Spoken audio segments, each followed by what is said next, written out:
भगवान की जय। ओम अखंडमंडलाकारं व्याप्तं येन चराचरं तत्पदं दर्शितं येन तस्मै सद्गुरुवे नमः। परम मंगलमय विश्वरूप परमात्मा परमात्म स्वरूप सद्गुरु को नमन करके भगवान श्री मायानंद चैतन्य जी द्वारा आविष्कृत कलयुग में दिव्य दृष्टि के प्रणेता, परंपरा प्राप्त योग, जिनके द्वारा संस्थापित केंद्रीय अध्यात्म विज्ञानशाला नर्मदा तट ओंकारेश्वर में, वहां से ब्रह्म विद्या का अपरोक्ष अनुभव की अनुभूति सद्गुरु कृपा से जो प्राप्त हुई, वो आप सबके श्री चरणों में प्रस्तुत है। सहृदयात से अनन्य होकर उसको ग्रहण करें। ऐसी सदिच्छा के साथ भगवत गीता का 8वां अध्याय आज प्रारंभ करने जा रहे हैं। प्रिय अभिन्नात्म रूप सज्जनों, ये अध्याय अपने आप में कुछ महत्व और विशेषता रखता है, और महत्व और विशेषता का होने का कारण थोड़ा सा स्पष्ट कर देते हैं। 6वें अध्याय से ज्ञान विज्ञान योग प्रारंभ हो गया, और वहां लोक कल्पना में माना हुआ जो अविनाशी तत्व है, जिसे लोग आत्मा नाम से एक देह में होकर के उसी को साक्षी, प्रकाशक, जागृत, जानने वाला आदि आदि अनेक नाम दे देते हैं। इस कारण से उनका द्वैत भ्रम निवृत्ति नहीं होती। अर्जुन भी यही मान रहा था, क्योंकि वो भी पूर्व काल के संस्कारों से ग्रसित था। आत्मा होती है नित्य ही मरे, जो होता है नित्य मरता है वो आत्मा नहीं होती, जीवात्मक वासना होती है। उसका निवारण करते हुए भगवान श्री कृष्ण ने दोनों प्रकृति भूतों का उत्पत्ति स्थान जान तो, इसमें बड़ा महत्व है। मेरे आचार्य ने जब मुझे इसे समझाया तो आज वो कोटि वंदन उनकी कृतज्ञता के प्रति व्यक्त करता हूं। बड़ा सरल सी भाषा उन्होंने कह दी, प्रकृति सृष्टि पैदा नहीं कर सकती, अर्थात स्त्रियां मिलके सृष्टि पैदा नहीं कर सकती। और 15 अध्याय में जब इसे समझाया जाएगा तो पुरुष मिलके भी प्रकृति संतान पैदा नहीं कर सकते। जब भी सृष्टि का दृश्य भासेगा तो प्रकृति पुरुष संयोगात, इसलिए सृष्टि की उत्पन्न होने की, रहने की और लय हो जाने की ये त्रिगुणात्मक लीला के कारण मुझे जन्म मृत्यु भाषा, मरने मारने वाला हुआ। और प्रकृति का अखंड स्वरूप और प्रकृति का दैहिक स्वरूप, जीव की वासनात्मक चेतना और चैतन्य सत्ता जो अखंड शाश्वत एक रस रहती है, जो पुरुषोत्तम भाव स्थित है, इसका लक्ष्य होने के बाद अर्जुन ने बहुत गंभीर प्रश्न किया। ये महत्व की बात है, पहली बार अर्जुन ने अध्यात्म से संबंधित प्रश्न किया। नहीं तो वो जीव से, कल्पना से, कर्म से, परिणाम से, जगत की अनेक विधाओं से, इन्हीं प्रकार के प्रश्न करता था। पर वह 7वां अध्याय ज्ञान विज्ञान योग इसीलिए कहा गया, जिसका अंतिम श्लोक था भगवान के द्वारा, जो मेरे ही सहारे से करे है यत्न मुक्ति का, वो सब ब्रह्म जानते हैं, अध्यात्म सब कर्म भी। भगवान के द्वारा जब ये कहा गया और अंत में कहा गया अधिभूत अधिदेव यज्ञ जाने, हे अर्जुन अब मुझे तू इस योग हो गया कि अब तुझे मैं सूक्ष्म बारीकियां, रचनाएं, होने वाला कार्य, न होने वाला कार्य, उत्पत्ति स्थिति लय होते हुए भी जो कभी नहीं होता, जो विराट हिरण्यगर्भ और अव्याकृत नाम से जाना जाता है, जिसको विश्व तेजस प्राज्ञ भी कहते हैं, अब इस ओर कृष्ण जी उसकी स्थूल सूक्ष्म कारणता की ओर धीरे धीरे ला रहे हैं। प्रयाण काल में भी वो शांत चित्त, जिस मरने का तुझे भय है वो वास्तव में ज्ञान की युक्ति से प्रयाण कहलाता है और देह की स्थिति से मृत्यु कहलाती है। पर शांत चित्त दोनों को जानता है, ऐसा जब भगवान ने आखिरी लाइन थोड़ी गंभीरता की, तत्व दर्शन के, लक्ष्य बोध की, प्रकृति की सूक्ष्मता की, और उसमें जिसे हम अक्षर आत्मा नाम से एक देहबद्ध मानते थे वो भी प्रकृति ही निकली, उसकी जब सिद्धि की तो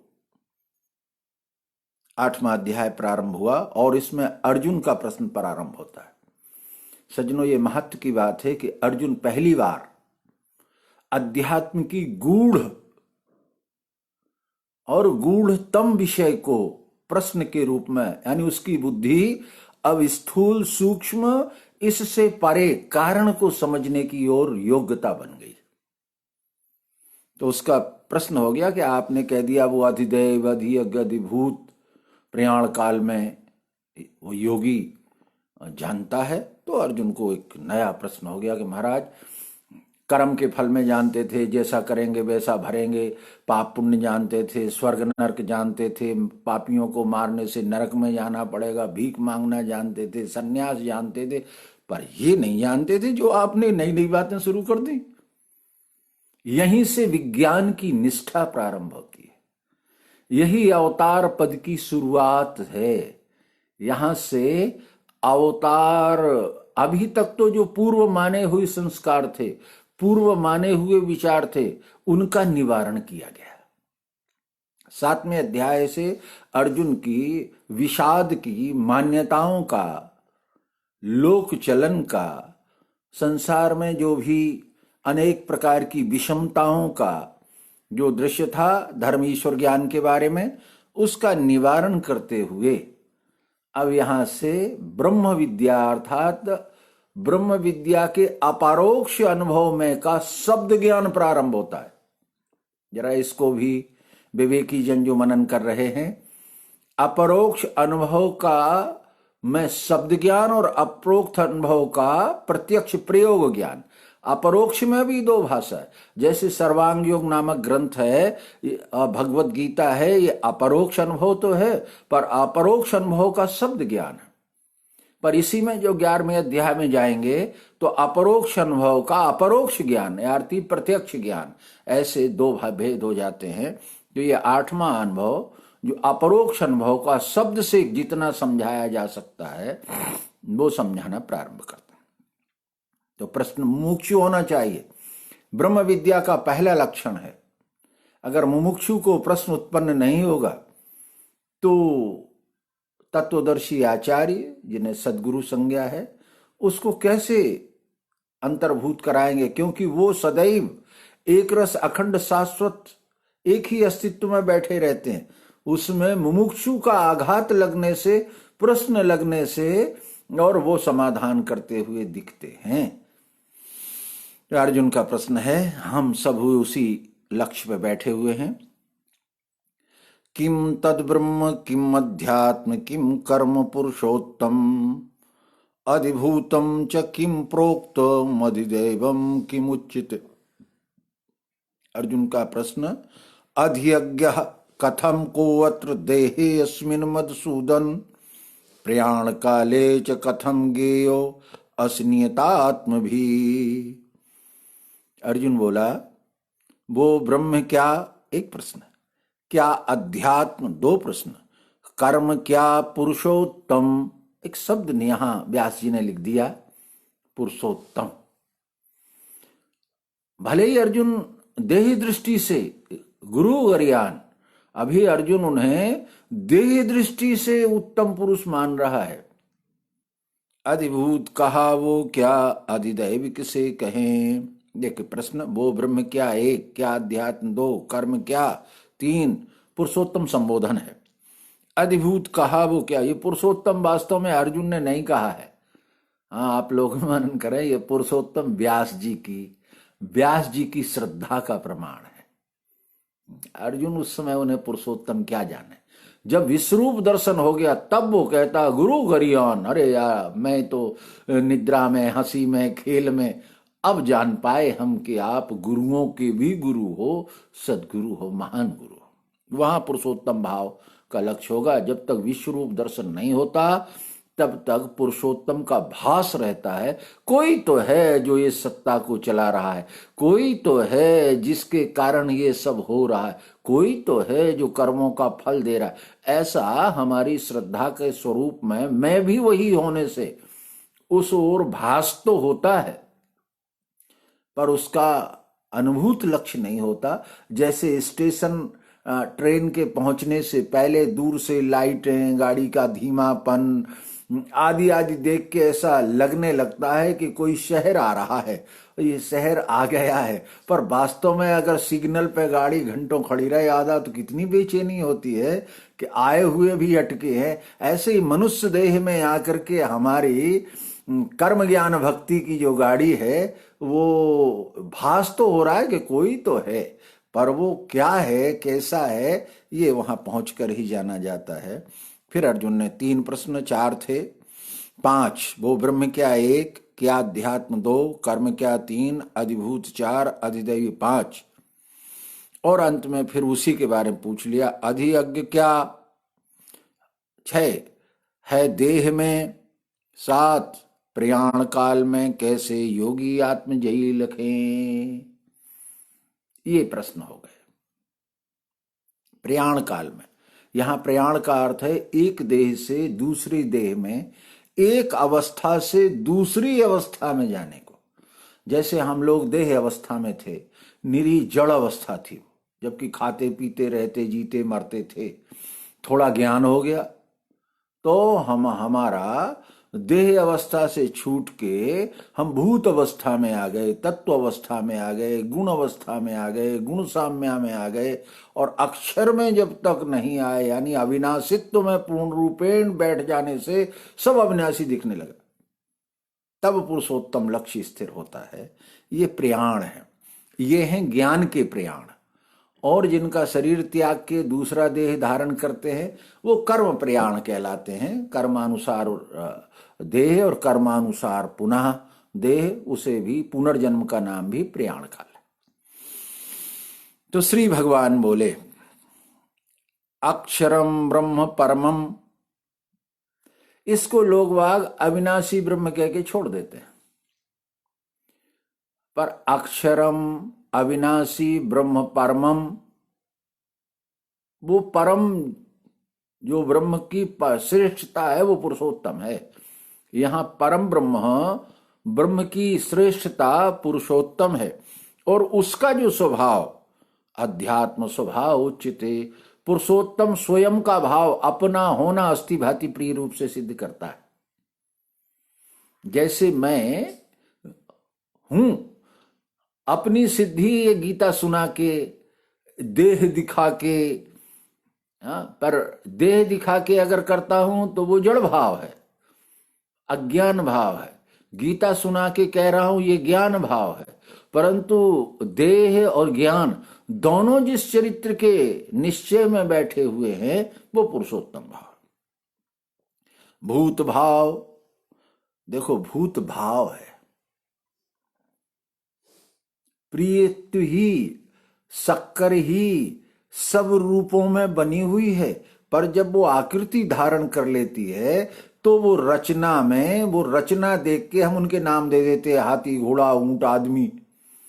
तो ये वास्तव में भूत भाव हो गया। भूत भाव का मतलब है एक देशीयता, एक देश, एक ही स्थान, देश काल स्थान में बंध जाने के कारण जन्म मृत्यु भास होने लगना, और पैदा हो गया है और मर गया है, पर वो शक्कर ही सब रूपों में बनी हुई है, ऐसा लक्ष्य नहीं होता है। तो उद्भव करा, भूत भाव उद्भव करा, विसर्गा, 3 चीजें एक ही साथ होंगी वहां। भूत का भाव अर्थात सृष्टि बनती दिखाएगी, फिर वो दिखती दिखाई देगी, और कुछ समय बाद मिलती, ये जन्म मृत्यु का चक्र दिखाई देना, ये भूत भाव उद्भव करा, कल्पना गति कर्मसु। उस उत्पत्ति स्थिति लय में, जन्म लेना, रहना और मरने में जो जो क्रियाएं कर्म होती हैं वो कर्म की गति हो जाती। अब शक्कर का उदाहरण दिया जाता है कि शक्कर का कोई सामान बना दिया, एक सांचे में शक्कर को ढाल दिया, घोड़ा बन गया, तो भूत भाव उद्भव हो गया। अब विसर्गा, अब वो घोड़े को लोग खा गए कि कचरे में फेंक दिया गया कि तोड़ दिया गया कि प्रसाद में गया। भूत भाव उद्भव के बाद विसर्गा, उसका जो अपने में मिलना हुआ, वो मिलना किस तरह हुआ? प्रसाद के रूप में चला गया तो वो घोड़ा टूट फूट के भी सम्मान पा गया। बच्चों ने कुछ देर खेला, कचरे में फेंक दिया उसे, सारे टुकड़े करके झाड़ू लग के, तो कचरे में चला गया। लोगों ने कहा अरे नहीं नहीं, शक्कर का घोड़ा है, टूट भी गया तो भी कुछ नहीं, लो चलो खा लो, तो जीवन में उपयोग आ गया। यही तीनों गुणों में यह है विसर्गा कर्म संगिका। उसके कर्म की जो संगति रही, उस कर्म संगति से उसका परिणाम दिखाई देने लगा। अगर वो प्रसाद के रूप में भी जा सकता है, बच्चों के खेलने में झाड़ू में भी जा सकता है, और टूट फूटने के बाद भी हमारे उपयोग में सामान में मिला दें, खुद खा लें, तो उपयोग में भी जा सकता है। अब फिर समझा रहे हैं, ये तो हुई हमारी क्षर अक्षर पुरुषोत्तम। भूत भाव उद्भव करा में इतनी लंबी बातें लिखना पड़ेंगी, क्योंकि जब भूत भाव से उद्भव हो जाएगा तब उसमें कर्म गति दिखाई देगी।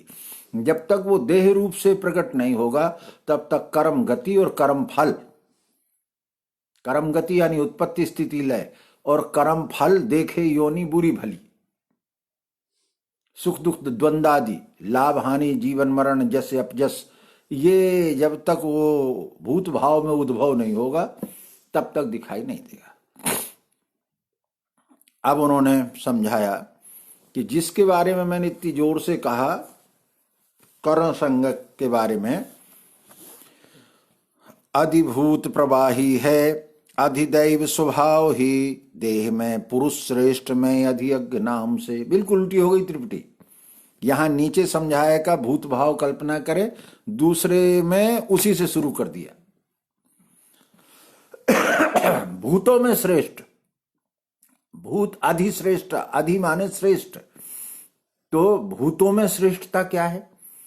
पृथ्वी जल अग्नि वायु आकाश, ये भूत हैं, ये बनते मिटते दिखाई देते हैं, इनकी रचना दिखाई देती है पात्रों के रूप में, पर इनमें जो श्रेष्ठता है वो है शब्द स्पर्श रूप रस गंध तन्मात्र। वो अधिभूत है, वो आधार है। अगर वो तन्मात्राएं नहीं होती, शब्द स्पर्श रूप रस गंध अखंड, तो पृथ्वी जल अग्नि वायु आकाश का देह नहीं बन सकता था। अब यहां दो वर्णन हो गए, स्थूल और सूक्ष्म। किस सूक्ष्म ने स्थूल धारण किया? तो जो सूक्ष्म जल है, जो रस रूप से है, वही हमारी देह में रसा श्रृंग मांस मेद, ये पांच जो पंचीकरण समझाते हैं, लार मूत्र, ये सब वो रस रूप से ही भूत बन के हमारे शरीर में कार्य कर रहे हैं। प्रवाही है, पर क्या होता है ये? जब वो तत्व शब्द स्पर्श रूप रस गंध तन्मात्र जो अखंड रूप से हम प्रयोग करके जानते हैं, प्रवाही। प्रवाही का मतलब है एक क्षण के लिए भी स्थिर नहीं है, क्षर गति में सदैव चक्कर लगाते, चक्राकार सदैव ही। अधिदैव स्वभाव है, उसी में अधिदैव, दैव यहां दिव्यता से है, प्रकाश से है, होनापन सिद्ध करता है। यहां दिव्यता अपनी दिखाता है, अर्थात अपना होना, स्वयं का भाव, मैं भी हूं। अरे मैं कहां सिद्ध करता हूं अपने आप को? एक नाखून भी पकड़ोगे तो भी हम कहेंगे मैं भी हूं। हाँ, अगर मेरे एक नाखून में सुई चुभाओ तो हम कहते हैं अरे भैया मुझे क्यों चुभा रहे हो? ठीक है, अकेला कान नहीं हो, अकेला नाक नहीं हो, अकेला सिर नहीं हो, अकेला हृदय नहीं हो, अकेला पेट पीठ नहीं हो, सब मिलके मैं हूं। ये क्या है? अधिदैव स्वभाव, स्वयं का भाव वो हर जगह प्रकट कर रहा है। वो किसी भी प्रकार की रचना हो, दृश्य में गतिशील हो, स्थिति हो, जड़ता जैसी भासती हो, बड़ा विद्वान जैसा दिखता हो, पर वो अपनी उपस्थिति, अपना होना सिद्ध करता रहता है। ये अक्षर देह में पुरुष श्रेष्ठ। अब यहां दोनों देहों को ध्यान कर लेना चाहिए, स्थूल और सूक्ष्म। स्थूल देह में भी मैं अधियज्ञ, इस समय मैं शब्द रूपी साकिल्या ज्ञान रूपी वेदी में अर्थात आपकी कान रूपी वेदी में शब्द रूपी सामान डाल रहा हूं। आपके हृदय में अगर वो समझ में आ जाती है तो प्रज्वलित हो जाती है, ज्ञानाग्नि दग्ध वो प्रज्वलित हो जाती, उसमें से आनंद का उदय हो जाता। और नहीं समझ में आती तो धुआं निकल जाता है। लोग बात कहते महाराज तुम्हारी बात तो सिर के ऊपर से चली गई, कुछ समझ में नहीं आया, हम तो घंटे भर बैठे रहे, मुंह हलाते रहे। बहुत लोग आते हैं जब उन्हें चार अक्षर पुरुषोत्तम की बात समझाना शुरू करते हैं तो या तो ऊँगते हैं या सिर हिलाते हैं, लगता है बहुत कुछ समझ में आ रहा है, पर वो जो पदार्थ जो शब्द रूपी शाकिल्या कान रूपी वेदी से अंतःकरण रूपी कुंड में जाके वो ज्ञान को प्रकाशित नहीं करती। इसलिए मैं ही अधियज्ञ, यज्ञो वही प्रतिष्ठा, सब में प्रतिष्ठित होकर जो मैं सबको सब कुछ देता हूं उसे यज्ञ कहते हैं। तो इसलिए पुरुषोत्तम का नाम अधियज्ञ है। अक्षर अधिदैव, जो अध्यात्म या स्वभाव ऐसा अधिदैव और अधिभूत सीधा त्रिपुटी है। पर यहां सीधा क्षराक्षर पुरुषोत्तम क्यों नहीं कहा? क्योंकि अर्जुन की मान्यता थी यज्ञ करो, तब उन्हें बताना पड़ा। चौथे अध्याय में इसलिए समझाए आए थे, द्रव्य के यज्ञ से श्रेष्ठ अर्जुन ज्ञान यज्ञ है, अंत में सब कर्मों का लय है ज्ञान यज्ञ में। तो वो कौन सा ज्ञान यज्ञ है जिसमें सबका लय हो जाता है, जिसमें भूतों का भी लय हो जाता है और जिसमें अविनाशीपन भी एक साथ रहता है। जहां भूत रहेंगे वहीं अविनाशी रहेगा, जहां अविनाशी रहेंगे वहीं उसकी रचना रहेगी। मिठास रहेगी तो रचना रहेगी, रचना रहेगी तो मिठास रहेगी। परंतु मैं सर्वरूप इन दोनों को प्रकाशित और दोनों को अपने में धारण करता हूं। प्रश्न करने पे मैं ये दोनों भाव प्रकट करता हूं और प्रश्न न रहने पर अपनी सहज स्वरूप में ये दोनों भावों को अपने में लय रखता हूं।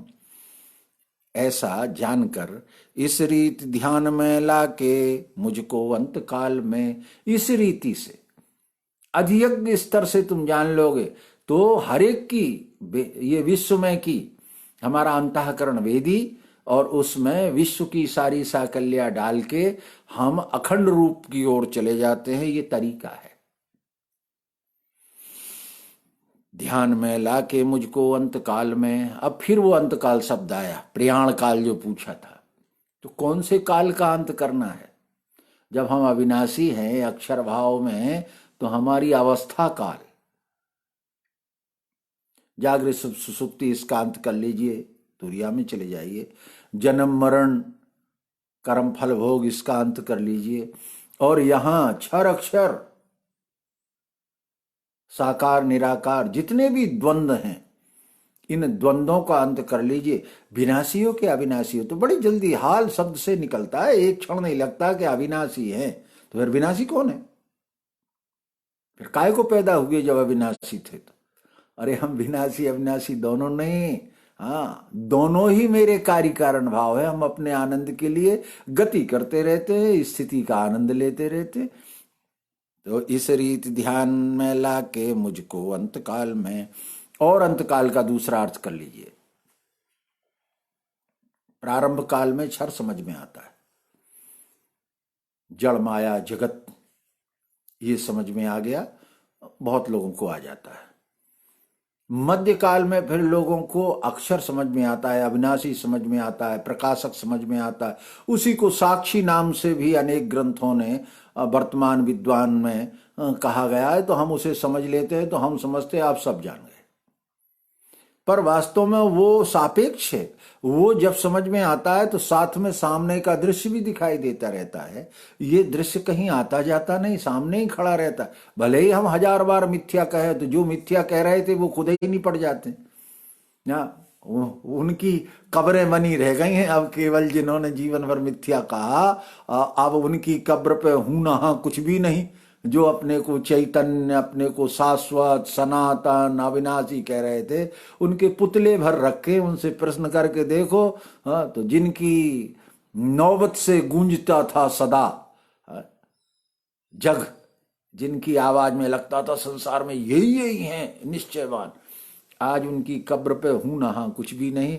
इसलिए एक पक्ष का अभिमान नहीं, पुरुषोत्तम भाव में बैठ जाएं। भगवान श्री कृष्ण आज भी नहीं है देह दृष्टि से, परंतु उनका शाश्वत पुरुषोत्तम भाव ये विश्व आज भी है, जिस भाव को, इसलिए अंतकाल हमारा प्रारंभ काल क्षर दृष्टि से, मध्यकाल अक्षर दृष्टि से, और अंतकाल पुरुषोत्तम भाव में बैठ के विश्व ही हो। विश्व सदैव रहता है, इसलिए मैं भी सदैव रहता हूं।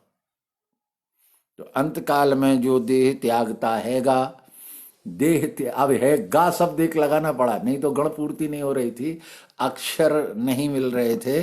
क्योंकि 8 अक्षर होना चाहिए, अनुष्टुप छंद है ये एक लाइन में। तो मजबूरी में एक हमारे मित्र जब इसे छपवा रहे थे, उन्होंने गा काट डाला कि ये बुरा लगता है इतने से ही काम चल जाए, तो वो नहीं हो रहा है 32वें अक्षर, उसमें गा जोड़ना पड़ा। तो जो देह त्यागता हैगा, अर्थात जो देह को छोड़ देता है, देह भाव से उपराम हो जाता है। कृष्ण जी ने जीवित अवस्था में कह दिया जा कि अब जानंती माम मूढ़ा मानुषी तन्मासिकम, मूर्ख लोग मुझे मनुष्य देहधारी आदमी समझते हैं। मेरा पुरुषोत्तम भाव अविनाशी तत्व से मैं जिस स्थिति में बैठा हुआ हूं, विश्व के कार्य के लिए मानव देह में उत्पन्न हुआ हूं, इसलिए मैं विश्वरूपी ही हूं, वो मेरे भाव में मिले। मम, तो यहां आया मद भावापपद्यते, मेरे 3 भाव है। आदि में क्षर का भाव, मध्य में अक्षर का भाव, और अंत में पुरुषोत्तम का भाव। वस्तु में जो 3 सत दृश्य दिखते हैं उन्हें भाव कहते हैं। उदाहरण के लिए मैंने अपने से ही समझा था, आपको भी समझाया। पिता ने जब मुझे देखा तो वो पुत्र भाव से देखा, और पुत्र ने जब देखा तो पिता भाव से देखा, और मैंने अपने आप को देखा तो होना भाव से देखा। हमने अपने आप को तो होने भाव से देखा।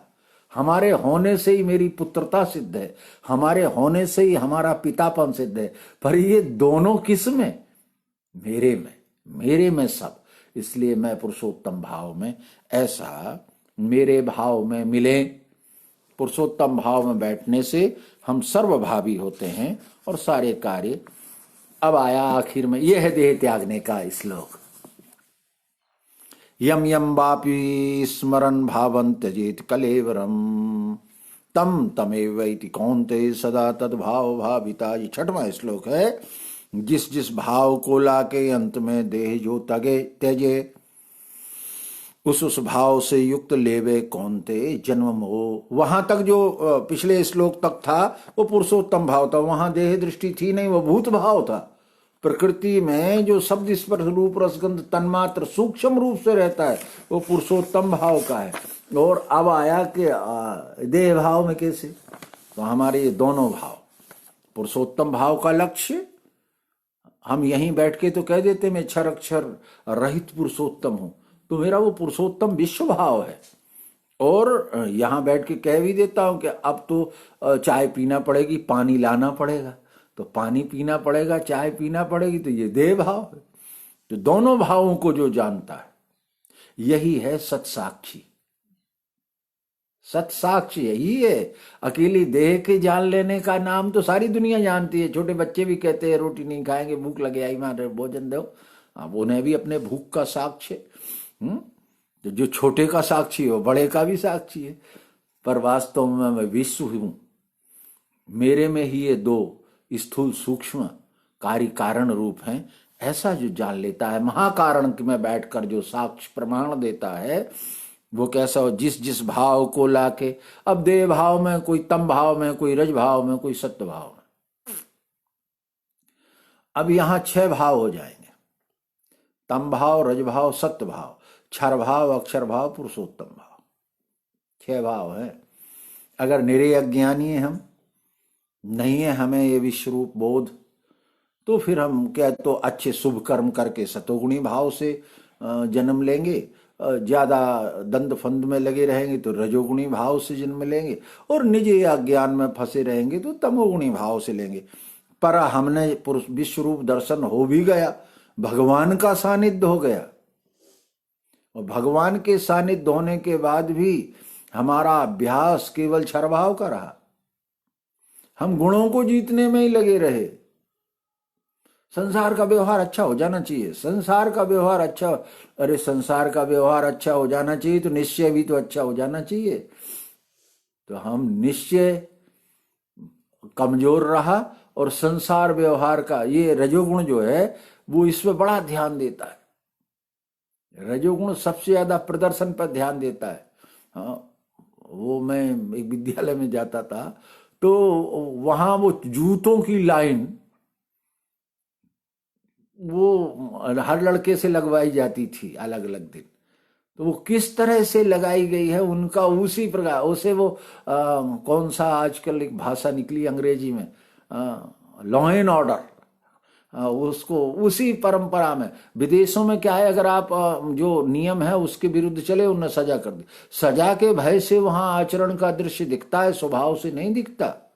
इसलिए लोग आधे पागल होते हैं, क्योंकि उनका स्वभाव है नहीं, उनसे जबरदस्ती वो लाइन करवाई जाती है। तो कहते हैं विदेश में 90% लोग विक्षिप्त हैं, क्योंकि वो हट से उनका जीवन चलता है, उनका जीवन सिस्टम हो जाता है, सिस्टम है ना, उनकी अपनी सहजता समाप्त हो जाती है। तो ये जिस जिस भाव को, मेरा ये प्रश्न है, ये समझना मैंने जैसा समझा है, हो सकता है ये जगत भाव की बातें हैं, मैं कम समझता हो सकता हूं, पर गुण लीला तो जानता हूं। और जिस जिस भाव को ला के अंत में वह बीज बनेगा।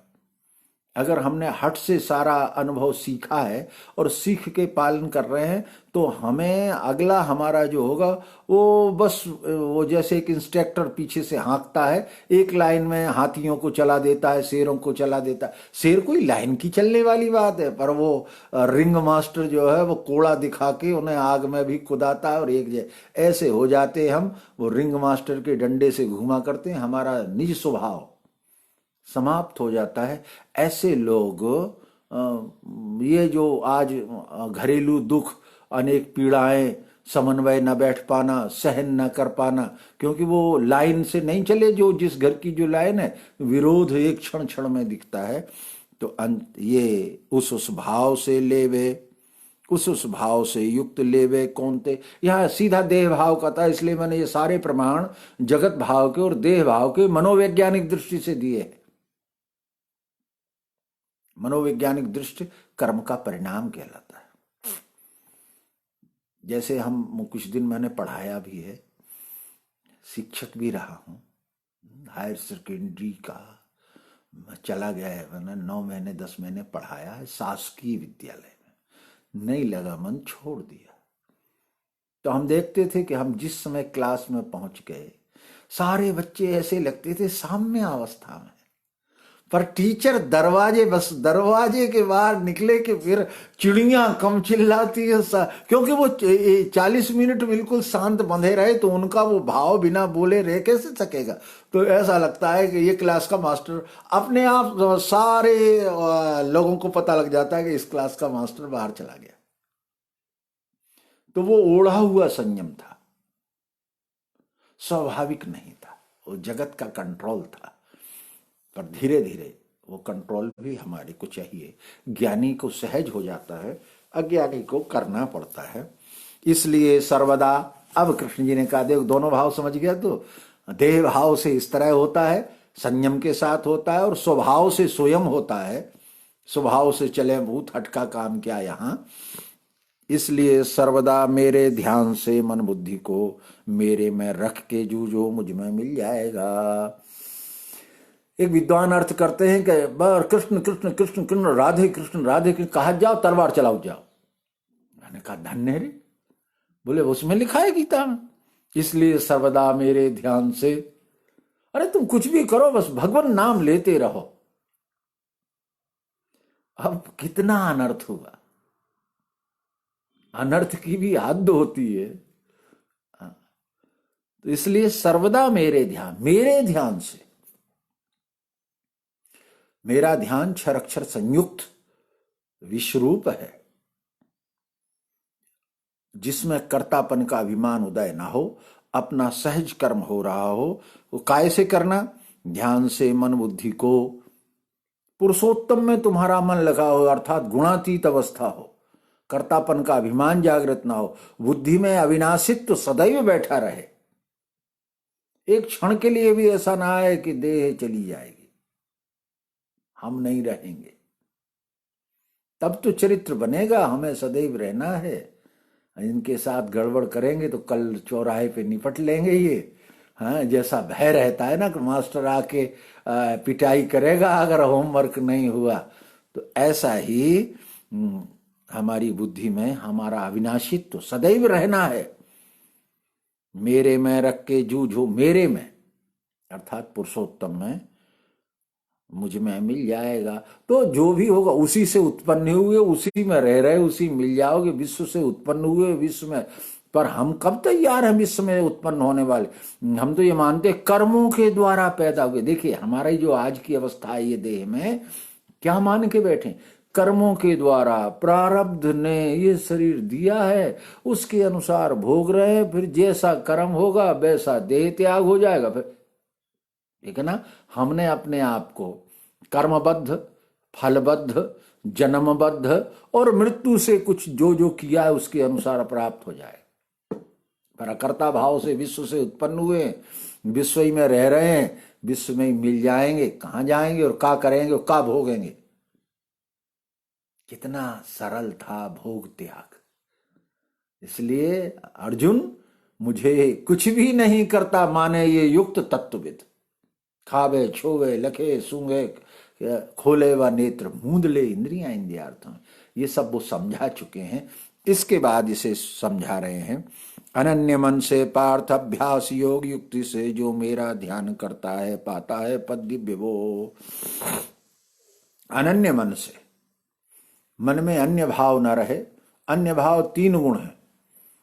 अनन्य मन, यहां मन उपाधि की जो अनन्यता है, और एक विश्व रूप की अनन्यता है। पुरुषोत्तम भाव में सर्व भाव की अनन्यता है, यहां अनन्यता है मन की। तो मन की अनन्यता साम्य अवस्था है। तीनों गुणों से काम लेने का नाम मन की अनन्यता है। अभ्यास योग युक्ति से अक्षर भाव का, अविनाशी भाव का निश्चय करो, क्योंकि अपने जीवन में तुमने जन्म और मृत्यु दोनों देखे हैं, और अपने नहीं देखे तो दूसरों को तो देख ही रहे हो। तो वो अभ्यास करो कि अविनाशी कैसे। वास्तव में अविनाशी होने का अभ्यास करना था। त्रिगुणात्मक गुणों से काम लेने का तरीका और अविनाशी होने का योग युक्ति से। तो जो मेरा ध्यान, मैं विश्वरूप हूं, विश्वरूप में विनाश अज्ञान उत्पत्ति स्थिति जन्म मरण उसका होता ही नहीं, उसमें होता है। समुद्र नहीं मरता, समुद्र में लहरें उठती हैं, डूबती हैं, भाप बनती है, नदियां मिलती हैं, पर समुद्र तो आपूर्यमाणम चलम प्रतिष्ठम, ये वो मैं हूं। तो मेरा ध्यान करता है पाता है पद दिव्य वो। ये दिव्यता की ओर ले जाना चाहते हैं। दिव्यता यानी यहां प्रकाश, दिव्यता यानी साक्षित्व। हाँ, पुरुषोत्तम भाव का साक्षित्व हो जाने से अविनाशी विनाशी दोनों प्रकार के क्रियाओं का भी परिणाम हमारे ही अनुसार आएगा, क्योंकि हमने उनमें सत का साथ लेके किया, और पुरुषोत्तम भाव की स्थिति भी रहेगी। ऐसा लक्ष्य भूत होता है। अब नौवां अनादि, अब ये पुरुषोत्तम का लक्ष्य है, क्योंकि मेरा ध्यान हो गया ना। अनादि सर्वज्ञ अचिंत रूपी निर्माण करता सबका नियंता प्रकाश वर्णी तम से परे वो अत्यंत झीना। ये ध्यान करके, ये दो श्लोक हैं। प्रयाण में जो मन से सुस्थाई सद्भक्ति से योग अभ्यास द्वारा भ्रमों के दो बीच में प्राण था में वही मिले पुरुष सनातनी में। ये दो श्लोक एक ही साथ। अनादि सर्वज्ञ, आदि क्षर उत्पत्ति स्थिति लय जन्म मृत्यु जहां होती उसे आदि कहते हैं। सर्वज्ञ, सबका जानने वाला। हाँ, तो जानी हुई वस्तु भी तो होगा जिसको जानेंगे। तो ये अक्षर भाव है। अक्षर में सर्वज्ञता है। मैं तो सर्वरूप हूं, पुरुषोत्तम सर्वरूप है, सर्वज्ञ नहीं है। ये त्रिपुटी अगर पकड़ में आ जाए भगवान, ठीक है ना। काहे के सर्वज्ञ, अक्षर व्यापा है इसलिए वो साम्य अवस्था में तीनों गुणों को प्रकाश करके जानता है। तो अनादि सर्वज्ञ अचिंत रूपी, वो वही वही होने से चिंतन करता भी वह है, चिंत भी वह है, और सब कुछ वही वही, तो काहे का चिंतन। मुझसे पृथक होता तो बड़ा, मैं एक बाबूलाल जी थे, वो एक कविता कहते थे, और वो कविता मुझे याद हो गई है, 2 लाइनें उसकी हैं बस। पाती बा को भेजिए जो हो दूरंदेश, चिट्ठी उसको पहुंचाई जाती है जो कहीं दूर हो। जो हृदय में बसत है बाको कौन संदेश, है ना। जब अपने में ही आप बसे हुए हो, तुम ही अपने को आप में बास, ये जो हम प्रार्थना करते थे, उसको कौन सा संदेश देंगे, कहां से देंगे, कौन देगा जब हम ही हैं। हम हमारे को क्या संदेश दें, वो तो हम संदेश ही रूप है। तो अचिंत रूपी निर्माण करता, सबका नियंता, मेरे में क्षर दृष्टि से, पंचभूतात्मक पुरुषोत्तम भाव की भाषा है ये, वहां क्षर दृष्टि से सबका निर्माण हो रहा है, अक्षर दृष्टि से सब मेरे अधिकार में, नियंता। हाँ, उसके बाहर नहीं जा सकते तुम। 3 गुणों साम्य अवस्था में बैठे हो, कितने उलो फांदो आओगे, जैसे एक पतंग डोर से बंधी होती है, उसकी स्वतंत्र कोई सत्ता नहीं है, वो आकाश में कितनी उड़े, और उड़ भी तभी सकती है जब उसकी डोर कोई पकड़े रहे। तो साम्य अवस्था है रूपी डोर से 3 गुण घूमते रहते हैं संपूर्ण में, पर वो, और ये डोर टूटती नहीं है। प्रकाश वर्णी तम से परे वो, प्रकाश वर्णी, यहां वर्ण जो उसका है वो प्रकाश है, ये त्रिगुणात्मक नहीं है। प्रकाश वर्णी यानी अक्षर, तम से परे वो, उसमें अंधकार होता ही नहीं कभी, जैसे सूर्य ने कभी अंधेरा देखा ही नहीं।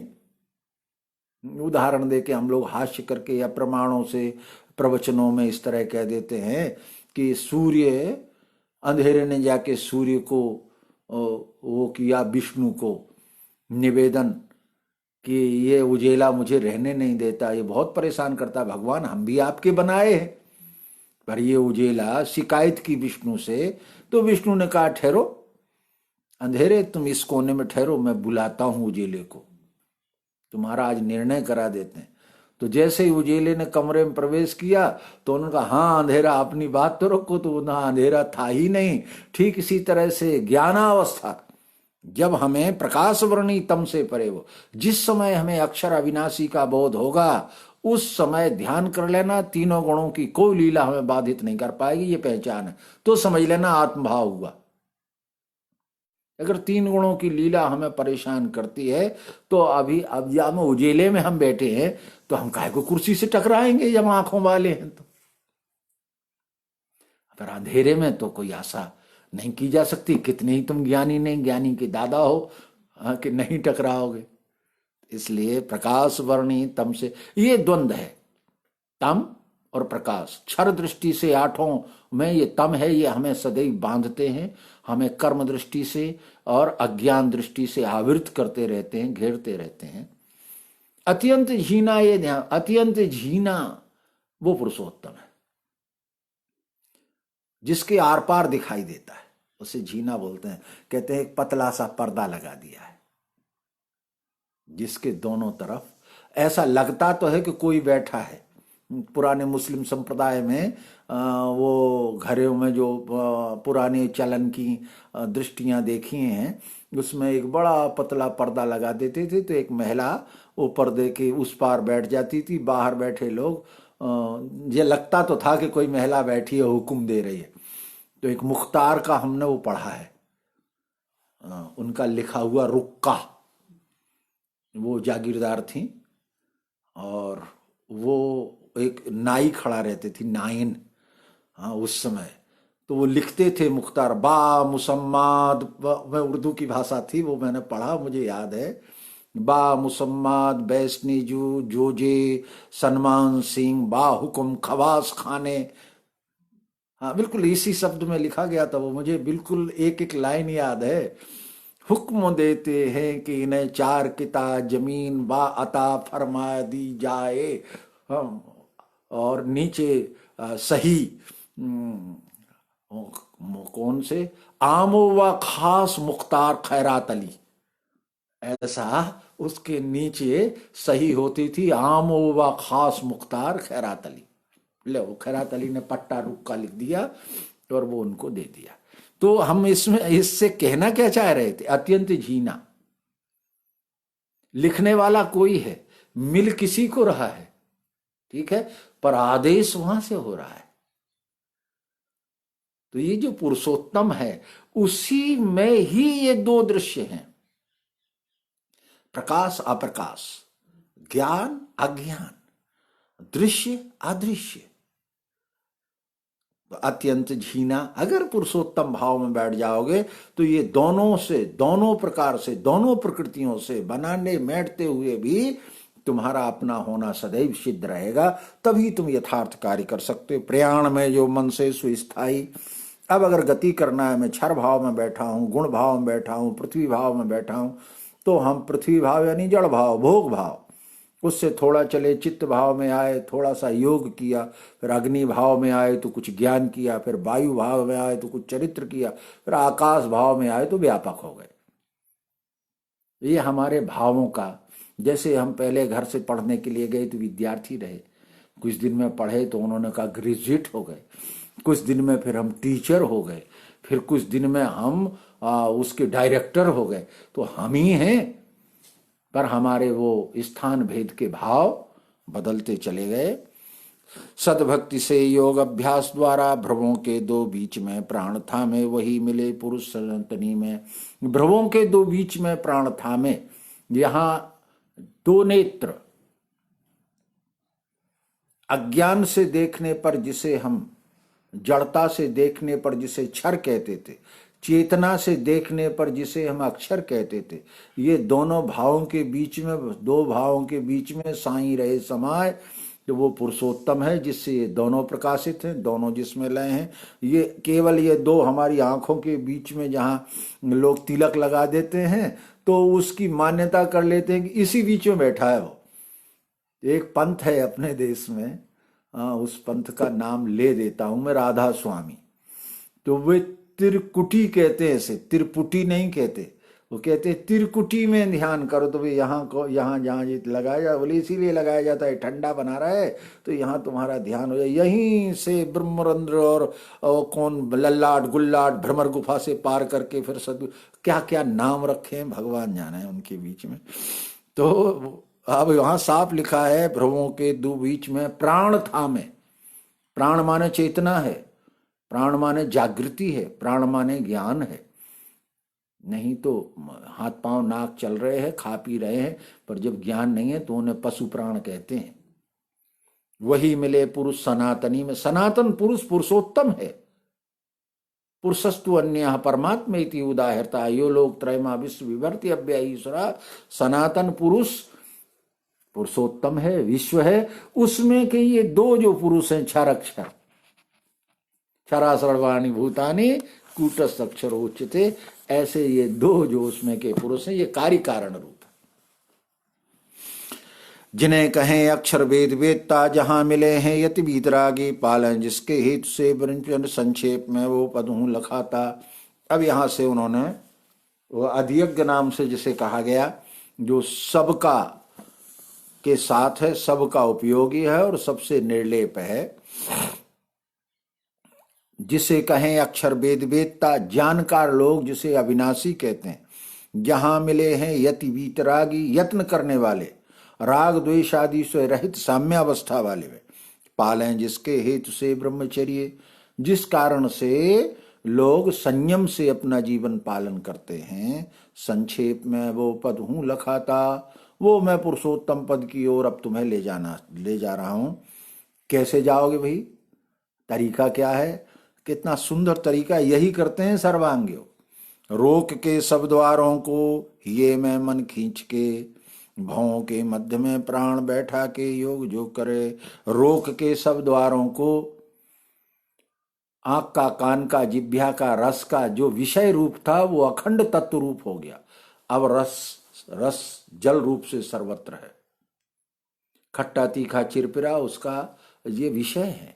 विषयों से अरत रस, रसो वैसा, वो रस रूप से सर्वत्र है। गंधो पृथिव्याम च, वो गंध, ये सब हमें 7वें अध्याय में ये किस तरह से हमारी इंद्रियों के विषयों को रोकना, अखंडता में कैसे ले जाना, हे में मन खींच के, मन को कैसे खींचा जाता है त्रिगुणों से साम्य अवस्था में पहुंचाने के लिए, तीनों गुणों से तमोगुण कैसे कार्य करता है, रजोगुण कैसे कार्य करता है, और सत्वगुण कैसे कार्य करता है, और उनके अभिमान के कर्तापन से कैसे बचा जाता है भावों के मध्य में। अब उसके बाद 2 ध्रुव, 2 भावनाएं, 2 प्रकार, 2 दृष्टियां, एक क्षर दृष्टि और एक अक्षर दृष्टि, ये 2 भाव हैं। इनके बीच मध्य में प्राण, जागृत चेतना, प्राण यानी जिसके द्वारा सब जाना जाता है, जो वही है।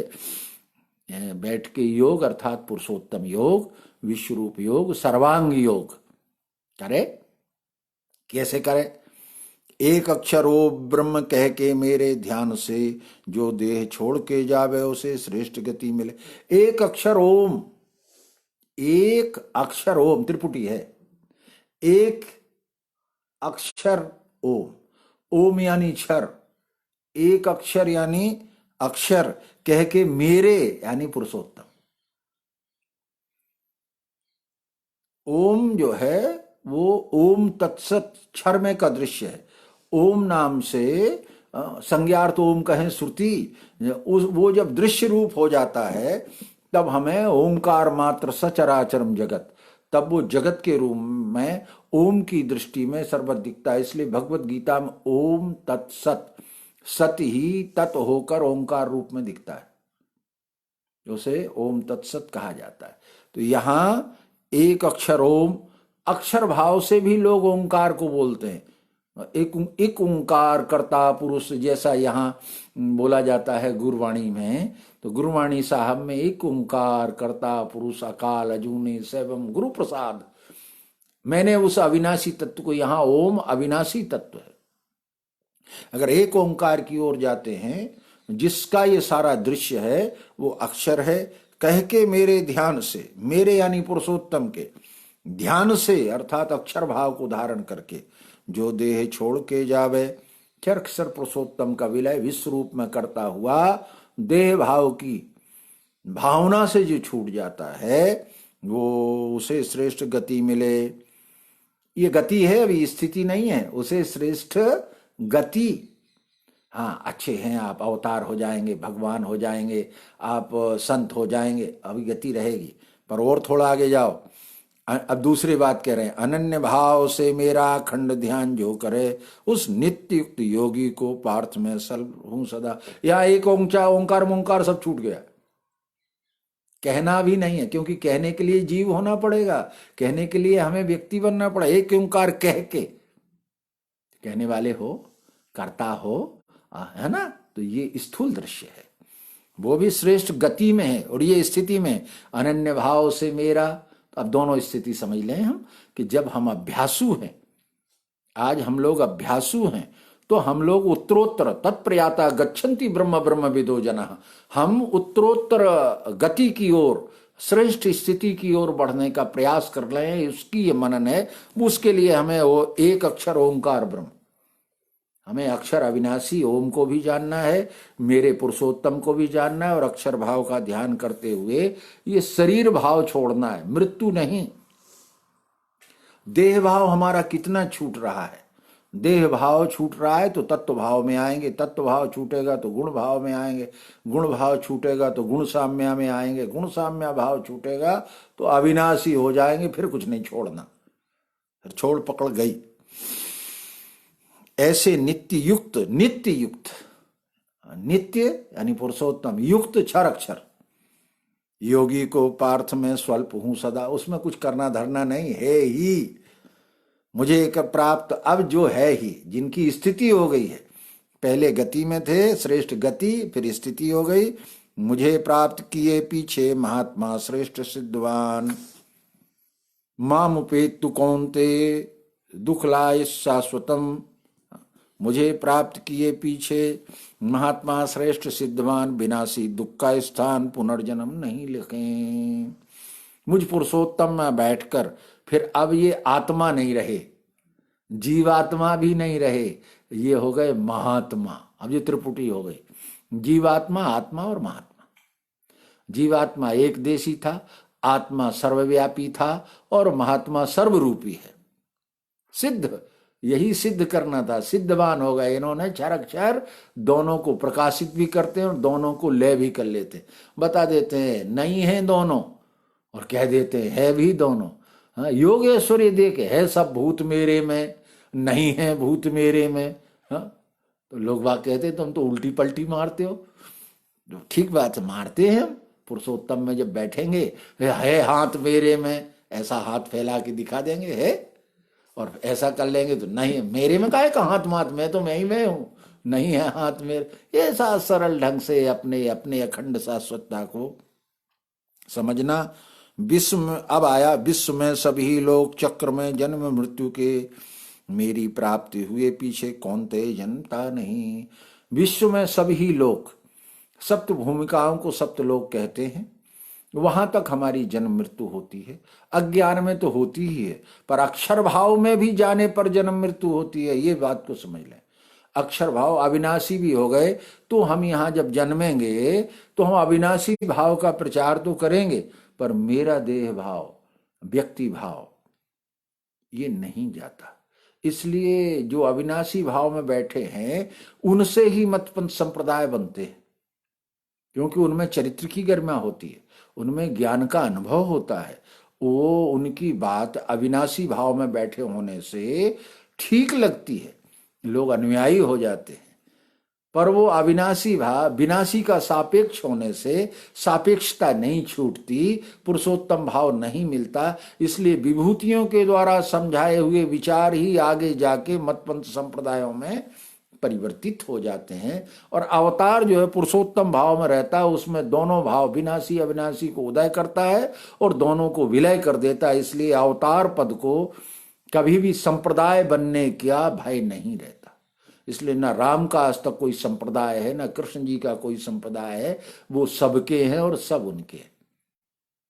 पर दादू कबीर नानक तुलसी ये अच्छे लोग थे, पर अक्षर भाव वाले थे, अविनाशी वाले। इसलिए उनके समय तक तो वो रुका रहता है और उनके बाद संप्रदायों में अपनी अपनी गुण लीला की भावना में, क्योंकि वो अक्षर साम्य अवस्था में गुण लीला में व्यापा रहता है, कहाँ जाएगा। वो हर आदमी कहता है मैंने क्या समझा नहीं है, मैं इतने दिन सानिध्य में रहा हूं, मैंने जीवन खो दिया उसी में। तो मेरी प्राप्त हुए पीछे कौनते जन्मता नहीं, अर्थात उसके गुण भाव के स्वभाव का जन्म नहीं होता। अब आ गया 1000 युग होते हैं ब्रह्मा के, दिन एक में ऐसे ही रात है जाने जनैया। दिन रात के, कल हम लोगों ने नारायण में ये प्रश्न पढ़ा था, जीव की अज्ञान दशा जब तक रहती है, सूक्ष्म वासना में वो अनंत जन्म लेता रहता है। यही ब्रह्मा को एक दिन है, जब तक ब्रह्मा के दिन में सूक्ष्म वासना मोक्ष रूप को प्राप्त नहीं हो जाती, तब तक रजोगुणी ब्रह्मा का एक दिन है। वो क्रिया और कर्मफल, क्रिया और कर्मफल में लगा रहता है। तो ज्ञान हो जाने से वो अनंत जन्म की सिद्धियों से ज्ञान होता है। और ऐसे ही रात, अज्ञान रात्रि में न जानकर खाओ पियो भोगो, खाओ पियो भोगो, तो देता हूं मूढ़ योनि ही सदा, गीता में ये प्रमाण आए। अब नई बात आई, प्रातः समय में सारी सृष्टि अव्यक्त से बने, फिर ये रात आते ही उसी अव्यक्त में मिले। प्रातः समय में सारी सृष्टि अव्यक्त यानी अक्षर से साम्यावस्था में से एक लहर का उत्पन्न हो जाना, ये प्रातः समय।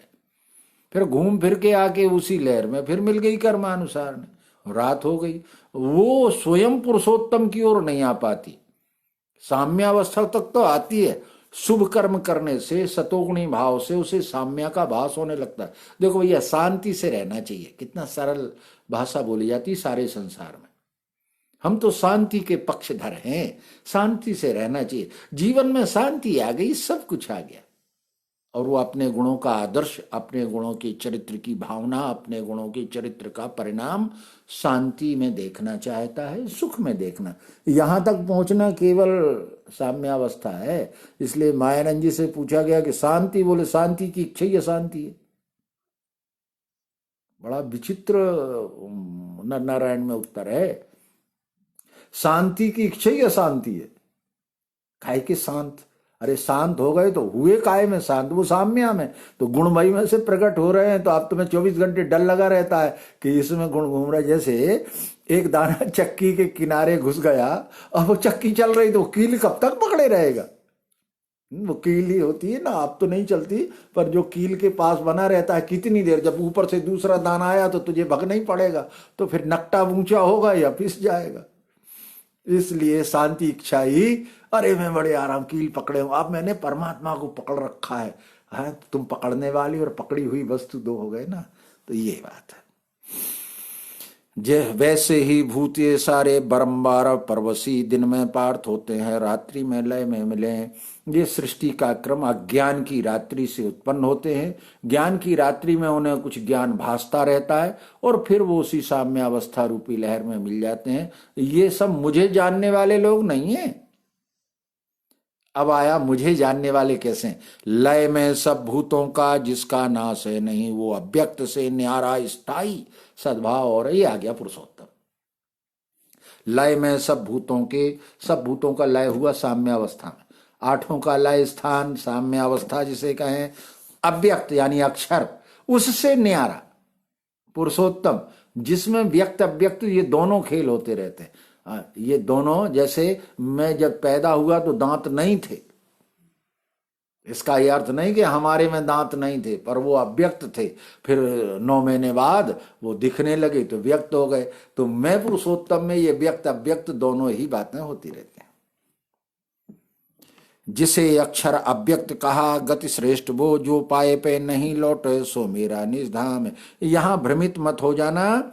अव्यक्त से न्यारा, वो जिसे अक्षर अव्यक्त, अक्षर अविनाशी भी जिसमें अव्यक्त रहता है, गति श्रेष्ठ, उसमें गति और स्थिति, गति श्रेष्ठ, गति और श्रेष्ठ यानी स्थिति जो पाए पे, ऐसा जो पुरुषोत्तम है जिसमें गति स्थिति दोनों होती है, उसका उदाहरण हम लोग भौरे से देते हैं। लट्टू जो घुमाया जाता है या बच्चों की फिरकिनी होती है, उसको जब घुमाते हैं तो बड़ी गति होती है उसमें, पर जब अपनी वो चरम गति पे पहुंच जाती है ऐसा लगता खड़ी हो गई। हाँ, जरा उसको घुमाइए तो उसे हम बच्चे लोग बड़े उस कहते सो गई है, हाथ मत लगाना, सो गई है। यानी उसकी गति घूर्णन, वो एक विज्ञान की भाषा है, वो घूर्णन गति पर कीली पे केंद्रीकरण इतना हो जाता है कि वो अपने आप में शून्य हो जाती है। यही है इस गति का।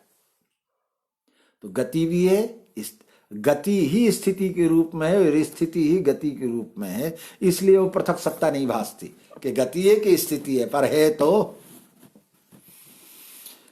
अब आगे आया, जिसने व्याप्त किया विश्व, ये त्रिपुटी, जिसने, किसने? पुरुषोत्तम ने व्याप्त किया अक्षर भाव से विश्व यानी क्षर, यहां विश्व क्षर है। भूतों का लय है जहां, ये सृष्टि जिसमें विलय होती है, जिसमें उत्पन्न होती है। अविनाशी भी दिखता है, विनाशी भी दिखता है। अनन्य भक्ति से ही वो परम पुरुष है मिले। अनन्य भक्ति, जहां जुड़ जाना, अनन्यता से अगर उसमें जुड़ जाते हैं तो वो परम पुरुष, अविनाशी पुरुष, स्थायी पुरुष, जिसको पुरुषोत्तम कहते हैं।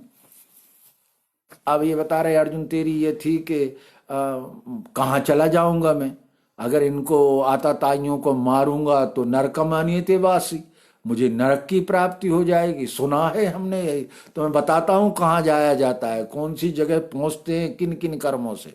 जिनमें मृत्यु आने से योगी का जन्म है नहीं, होता है जन्म वो काल, कहता हूं उसको सुनो।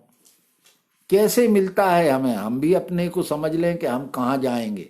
तो अपना देखना है, ज्ञान ज्योति दिन शुक्ल उत्तरायण मास 6,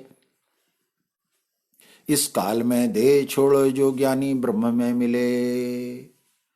ज्ञान ज्योति, ज्ञान ज्योति का मतलब है तीनों गुणों के बारे में ठीक से जान लेना। साम्यावस्था में वो प्रकाश हमें त्रिगुणात्मक दिखाई देने लगता है, ये ज्ञान ज्योति हुई। और तो फिर पुरुषोत्तम वो परम ज्योति है ना, उसी की ज्योति से सब प्रकाशित है। दिन शुक्ल, यह दिन यानी हमने जो देह धारण किया है, ये देह धारण में हमारा निर्मल अंतःकरण यानी सतोगुणी भाव, ये दिन शुक्ल है। ये दिन भी हो गया और पक्ष हमारा जो है वो सतोगुणी पक्ष लेके चल रहे हैं हम। शुक्ल पक्ष और कृष्ण पक्ष, दो पक्ष होते हैं। चंद्रमा, दिन यानी सूर्य यानी बुद्धि, अब इससे समझना, ज्ञान ज्योति यानी अंतःकरण, उसमें दिन यानी सूर्य यानी बुद्धि, शुक्ल यानी चंद्रमा। उत्तरायण मास है, उत्तर आयन हमारा आगे बढ़ने वाला जो घर है पुरुषोत्तम, उसमें हमने आधा बल लगा देना है, क्योंकि आधा बल क्षर का है और आधा बल अक्षर का है। तो प्रकाश रूपी अक्षर को साथ लेके, अविनाशी को साथ लेके सारे कार्य करेंगे तो क्रिया ब्रह्म, कर्ता ब्रह्म, तो फल भी ताको ब्रह्म। इसलिए इस काल में देह छोड़े जो ज्ञानी ब्रह्म में मिले, इस काल में जिसका देह छूटता है वो ज्ञानी ब्रह्मानुभूति में स्थित हो जाता है। अब पतन किसका होता है? अज्ञान रात्रि, अंतःकरण जो है वो अंधेरा लगा है, वो समझने सोचने मानने तैयार नहीं। कृष्ण पक्ष, चंद्रमा की यानी मन की कलाएं घटती जा रही हैं, घटती जा रही हैं। मन की कलाएं घटते घटते एक दिन अंधेरा ही हो गया पूरा। दक्षिणायन मास्य, दक्षिणायन अर्थात कर्मों के फलों में बंधते चले जाना। उत्तरायण कर्मों के फलों से छूटते चले जाना। उत्तरोत्तर हम कर्मों के फलों से छूटते जा रहे हैं, कर्ता अभिमान छूटता जा रहा है। और दक्षिणायन कर्ता है आधे आधे बराबर, जितना ज्ञान है उतना ही अज्ञान है। आचार्य के द्वारा ये लक्ष्य इतना अच्छा कराया गया, 10-5 लोगों ने चरण स्पर्श करे तो बोले ये कमर टुरवाते हैं हमारी, अब इतनी मेहनत हमें करना पड़ेगी। हमने कहा आपको क्या करना पड़े? बोले ये जो परिणाम आया, 10 लोग झुके हैं, 10 बार तुम्हें भी झुकना पड़ेगा, ध्यान रख लेना ये, इसलिए ये धंधा ही मत पालो।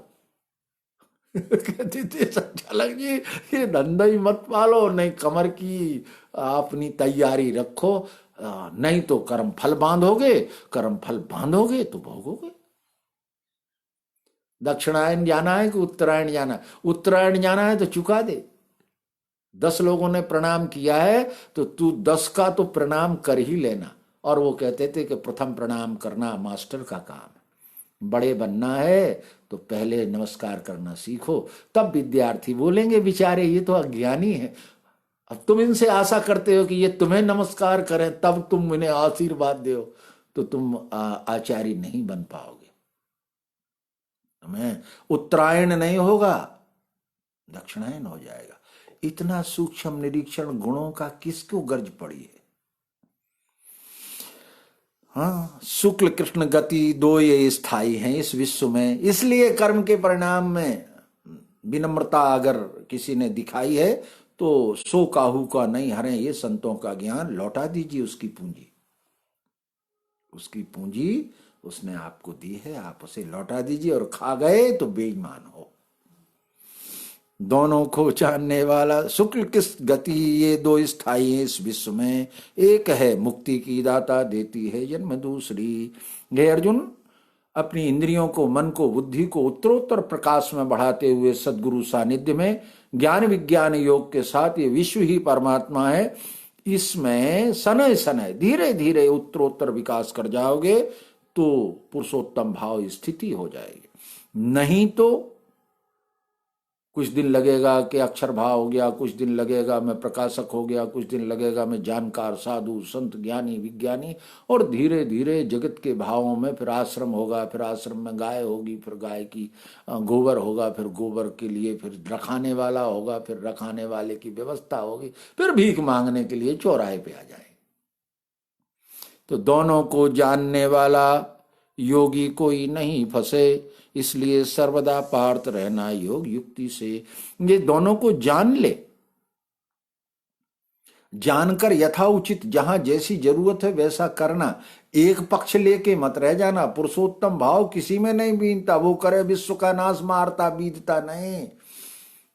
वो किसी धारणा में बंधा हुआ नहीं कि ये करूंगा ये नहीं करूंगा, ना मालूम क्या मौका आ जाए। अस्वस्थामा मरो नरो व कुंजरो, तो मर गए अस्वस्थामा। हमारा उद्देश्य तो विजय करना है, हमारा उद्देश्य अस्वस्थामा मर जाए या सवेरे से शंकर जी खड़े होकर 100 बार झूठ बोलना पड़े। हम तो झूठे ही झूठ के स्वरूप है। इसलिए कृष्ण जी से कहा कि तुम्हारा क्या ठिकाना। अब बोले मेरा क्या ठिकाना, मेरे हजारों बाप है। ओ व्यंग किया था गोपियों ने कि तुम्हें क्या कहें, तुम्हारे तो 2-2 बाप। हाँ, तो उन्होंने कहा कि अरे तुम 2 ही जानती हो, मेरे तो हजारों है। बड़ा वो पैदा तो वसुदेव के यहाँ हुआ है और पला नंद के यहाँ है, यही हमारे भी है। मैं पुरुषोत्तम के स्वरूप का हूं, पर अक्षर से अंश धारण करता हूं, इसलिए मुझे 2 दिखते हैं। अक्षर भाव से एक देह में अविनाशीपन भासता है, और पुरुषोत्तम भाव से सब मेरा ही स्वरूप है ये दिखता है। अब मैं कहां चला जाऊं, इसी द्वंद्व, ये ज्ञानी का द्वंद्व है। द्वंद्व मोहे न भारत। हाँ, ये द्वंद्व के मोह में बड़ी देर में निकलता है ये, और निकल जाता है सदगुरु कृपा से। इसलिए अंतिम श्लोक है, वेदेषु यज्ञेषु तपस्सु चैव दानेषु यत् पुण्य फलम प्रदिष्टम अत्येति तत्सर्वमिदं विदित्वा योगी परम स्थानमुपैति चाद्यम। जो वेद वेत्ता तपदान करता, जो वेद यज्ञ करता फल पूर्ण लेवे, है तुच्छ जाने सबको तजे वो, योगी मिले आदि परम स्थिति में। जो वेद वेत्ता, जानने वालों ने जो जाना, तप दान करता, शरीर अभ्यास करने वाले, मानवता को सुख शांति दान देकर देने वाले, जो वेद यज्ञ, जो वैदिक यज्ञ करने वाले हैं, अर्थात इंद्रियां मन बुद्धि चित्त इनको संयम में करते हैं, फल पूर्ण लेवे, उन्हें जो जो मिलता है वो सब जगत भाव के त्रिगुणों का ही परिणाम होगा। क्या कहना चाह रहे हैं, वो सब जगत भाव के त्रिगुणों का ही परिणाम होगा। सतोगुण में ज्यादा रहोगे तो सुख मिल जाएगा, वो भी बांधता है। रजोगुण में क्रियाएं मिल जाएंगी, और तमोगुण में मूर्खता अज्ञान नालायक कहलाएंगे। है तुच्छ जाने, इसलिए त्रिगुणों के कर्म और परिणाम, इनसे होने वाले जो दृश्य है, जिनमें ये जीव वासनात्मक दृष्टि से देखे योनि बुरी भली, तो ये दोनों भाव जिसके छूट जाए, है तुच्छ जाने सबको तजे वो, योगी मिले आदि परम स्थिति में। योगी मिले आदि परम स्थिति, आदि यानी अक्षर क्षर भाव के साथ जो उसमें से उत्पन्न होता है, और परम स्थिति यानी पुरुषोत्तम, तो जो सदैव से है उस परम स्थिति में इस योगी की स्थिति हो जाती है। अर्थात ये स्वयं क्षर अक्षर पुरुषोत्तम, यहां हम जीव ब्रह्म योग नहीं कहेंगे, अक्षर भाव में जीव ब्रह्म योग होता है। जीव ब्रह्म योग अक्षर तक रहता है, और पुरुषोत्तम में क्षर अक्षर संयोग हो जाता है। पुरुषोत्तम में जीव ब्रह्म नहीं रहते, 2 थे ही नहीं, वही वही कार्य कारण कर्तव्य ही प्रकृति रुचते। विश्व में सब मैं ही हूं, दूसरा कुछ है नहीं, ऐसा निश्चय करते हुए ये अक्षर भाव अविनाशी तत्व को समझते हुए, इसमें जो पुरुषोत्तम का लक्ष्य है, पर प्रधान अक्षर ब्रह्म है।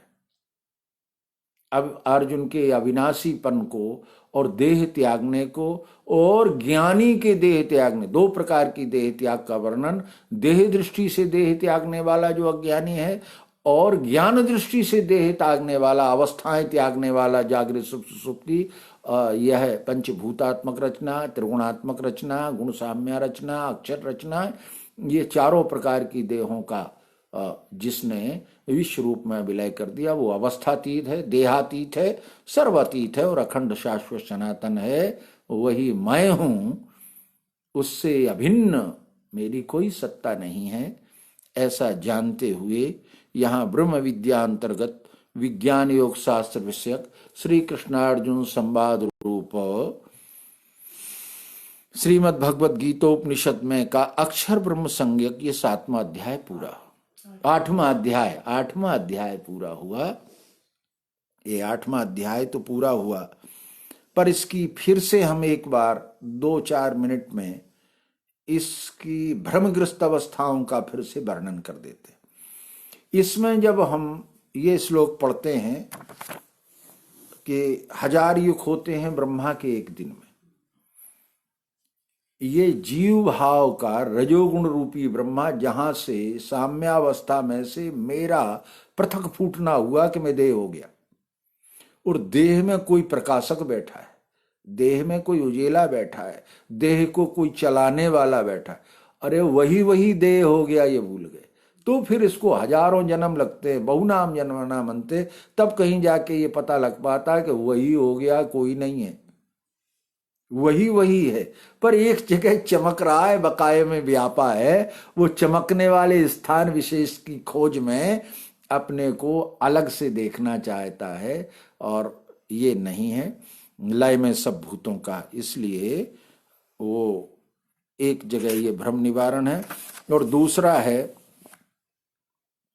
ज्ञान ज्योति दिल उत्तरायण मास्य तत्प्रयाता गच्छन्ति ब्रह्म ब्रह्म विदो जना। इसका संस्कृत भाष्य और हिंदी भाष्य ठीक से पढ़ लें। गच्छन्ति ब्रह्म, ब्रह्म की ओर जो जाने वाले ब्रह्म विद हो गए हैं, जिन्होंने ब्रह्म को जान लिया, वो ऊपर को जा रहे हैं। ऊपर का मतलब ऐसा आकाश की तरफ, अन्य संप्रदाय कह देते ऊपर वाला जाना है, वो ऊपर बैठा हुआ है, ऊपर रहता है, ऊपर जाता है, ये नहीं है। बल्कि उत्तरोत्तर हमारी इंद्रियों से के विषयों से मन के विकारों का हमने लक्ष्य किया। मन को जीत लेने से साम्यावस्था में आए, साम्यावस्था को जीत लेने से अक्षर भाव में आए, और अक्षर अक्षर दोनों जिसमें विलय होते हैं, दोनों जिससे उदय होते हैं, दोनों को जानने वाला कोई योगी नहीं फंसे। इसलिए हमारे ही जीवन की अज्ञान अवस्था से अंधेरा होता है, ज्ञान अवस्था से प्रकाश होता है, और उत्तरोत्तर हम चले जाते हैं। पर उन सब में इस अध्याय में पुरुषोत्तम को तो समझाया है, पर अविनाशी भाव से होने वाले दृश्य को प्रधान रूप से लिया गया है। इसलिए अक्षर ब्रह्म संज्ञक इसे अध्याय नाम से कहा गया। अक्षर ब्रह्म संज्ञक अध्याय ये 8वां है। ऐसा समझते समझाते हुए इस अध्याय में परोक्ष ज्ञानियों के द्वारा ओम ब्रह्म की कल्पना के लिए लोगों ने ध्यान धारणाएं अलग अलग प्रकार की बनाई। कोई कहता है ऐसा बैठ के जो गुंजन करता है, फिर वो ब्रह्मरंध्र फोड़ के निकलता है, फिर वो, अरे ये सब देह में कितना बड़ा परमात्मा रहेगा। देह में जो आदि अंत मध्य रहते वो देह में कैसे रहेगा? रहेगा तो अंश ही मात्र रहेगा। तो वो त्रिपुटी में का ओम तत्सत, ओम तत्सत ऐसे ब्रह्म के 3 नाम हैं। इनसे ही ब्राह्मण वेद यज्ञ निर्माण है कि ये आगे समझाने के लिए आएगा, जिससे ये ओम वाला भ्रम भी हम सबको निकल जाए। उसे हम कल समझेंगे और समझाएंगे भगवान के द्वारा। आज इतना ही, ऐसा कहते इसे पूर्ण करते हैं। ओम शांति शांति शांति। सद्गुरु भगवान की जय।